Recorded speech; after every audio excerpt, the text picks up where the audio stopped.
ദിനംപ്രതി ചൂടേറുകയാണ് വഖഫ് ഭൂമിയുടെയും 610 കുടുംബങ്ങളുടെയും പ്രശ്നം. മുനമ്പൻ ജനതയുടെ റവന്യൂ അവകാശങ്ങൾ പുനഃസ്ഥാപിക്കുന്നതുവരെ സമരം തുടരുമെന്ന് തന്നെയാണ് CLC സംസ്ഥാന കമ്മിറ്റി അറിയിച്ചിരിക്കുന്നത്. സമരവും ചർച്ചകളും അങ്ങനെ തുടരുകയാണ്. ജനകീയ സമരം ആരംഭിച്ചിട്ട് 41 ദിവസത്തിലേക്ക് കടക്കുമ്പോൾ ഇന്ന് തലസ്ഥാനത്ത് മുഖ്യമന്ത്രി യോഗം വിളിച്ചിരിക്കുകയാണ്. കഴിഞ്ഞയാഴ്ച മുഖ്യമന്ത്രിയെ സമരസമിതി നേരിട്ട് കണ്ടപ്പോൾ ലഭിച്ച അനുകൂലമായ മറുപടികളുടെയും തീരുമാനമുണ്ടാകുമെന്ന ഉറപ്പും പ്രതീക്ഷയ്ക്ക് ആക്കം കൂട്ടിയതുകൊണ്ട് തന്നെ ഈ യോഗത്തെയും സമരസമിതി പോസിറ്റീവായിട്ടാണ് കാണുന്നത്.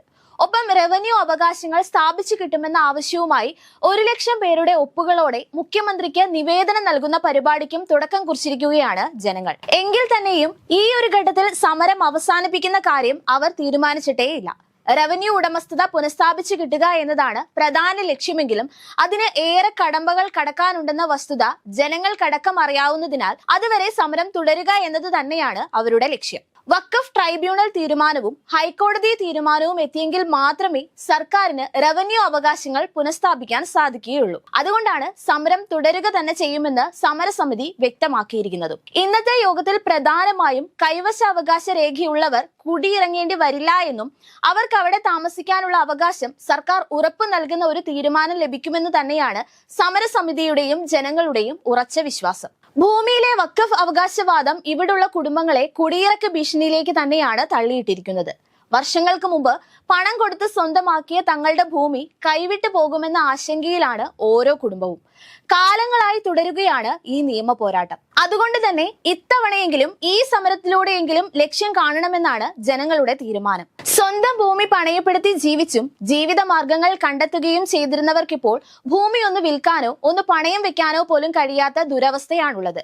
മാത്രമല്ല ധനകാര്യ സ്ഥാപനങ്ങൾ ഒന്നും തന്നെ ആ സ്ഥലത്തിന്റെ ആധാരത്തിന് പേപ്പറിന്റെ വില പോലും നൽകുന്നില്ല എന്നതാണ് അവിടുത്തെ ജനങ്ങളെ ഏറ്റവും ദുഃഖത്തിലാക്കുന്നത്. ജീവിത സാഹചര്യങ്ങൾ പൂർണ്ണമായും മുടങ്ങിയ അവസ്ഥയിലൂടെയാണ് ജനങ്ങൾ കടന്നു പോകുന്നത്. അത് വിവാഹമാകട്ടെ, വിദ്യാഭ്യാസമാകട്ടെ, ചികിത്സയാകട്ടെ, എല്ലാ മേഖലയ്ക്കും ഫുൾ സ്റ്റോപ്പ് വന്ന അവസ്ഥ. മുന്നോട്ടുള്ള ജീവിത മാർഗങ്ങൾ പൂർണ്ണമായും നിലച്ച അല്ലെങ്കിൽ ചോദ്യചിഹ്നമായി നിൽക്കുകയാണ് അവർക്ക് മുമ്പിൽ. അതുകൊണ്ട് തന്നെ സമരം തുടരുക എന്നൊരു ഓപ്ഷൻ മാത്രമേ അവർക്ക് മുൻപിലുള്ളൂ എന്നതാണ് സമരസമിതി വ്യക്തമാക്കുന്നത്. മനുഷ്യാവകാശ പ്രശ്നം എന്ന നിലയിൽ മുനമ്പത്തുകാർക്ക് കരമടയ്ക്കാനുള്ള അനുമതി റവന്യൂ വകുപ്പ് നൽകിയെങ്കിലും വഖഫ് സംരക്ഷണ സമിതിക്കാരുടെ ഹർജിയിൽ സർക്കാർ തീരുമാനത്തിന് കോടതി സ്റ്റേ നൽകിയതോടെയാണ് ഭൂമിയുടെ ക്രയവിക്രയവും പണയപ്പെടുത്തി ലോൺ എടുക്കാൻ പറ്റാത്ത സ്ഥിതിയും അവിടെയുള്ളവർക്ക് വന്നു ചേരുന്നത്. SDPIയും PDPയും ഒഴിച്ചുള്ള മുസ്ലിം രാഷ്ട്രീയ പാർട്ടികളും സംഘടനകളും മുനമ്പത്ത് നിന്ന് ഒരാളെയും കുടിയൊഴിപ്പിക്കാതെ പ്രശ്നം പരിഹരിക്കണമെന്ന് വ്യക്തമാക്കിയിട്ടും സർക്കാരും പ്രതിപക്ഷവും സമാന നിലപാടിനൊപ്പം നിന്നിട്ടും ഇതുവരെ പ്രശ്നപരിഹാരമാകാതെ മുനമ്പം വാർത്തകളിൽ നിറയുകയാണ്. ഇന്നത്തെ പ്രശ്നപരിഹാര ചർച്ചയിലൂടെയെങ്കിലും അവിടുത്തെ കുടുംബങ്ങൾക്ക് ആശ്വസിക്കാനുള്ള വക ലഭിക്കുമെന്ന് പ്രതീക്ഷിക്കാം.